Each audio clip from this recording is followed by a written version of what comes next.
Hi everyone, I'm Judy Huett and I'm from Burnie in Tasmania. Tasmania is the island off the bottom of Australia. I'm happily married to my husband Peter. We've been married for 16 years, live in a unit, and I love veggie gardening. So I work for Speak Out Advocacy in Tasmania.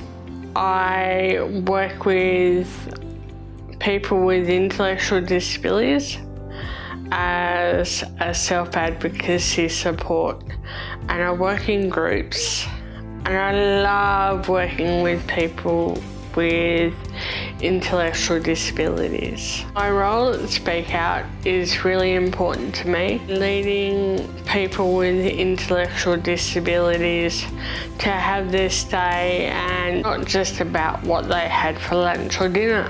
Why I like working with people with disabilities is because I can help them understand about their rights and also, I guess, lead the next generation of self-advocates. I also support others in my community, and they go on to support their networks as well. The work of Inclusion International with other countries is important, and it's important with self-advocacy and people with disabilities because we get to learn from each other and we get to learn what different people do and where they come from and their backgrounds. I think self-advocacy does help people understand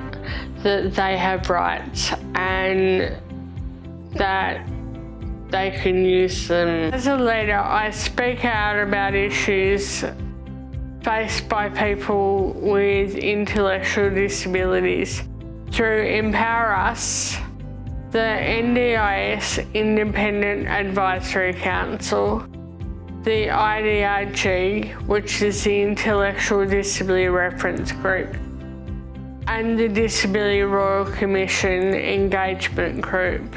I went to TAFE first of all and found out about Speak Out.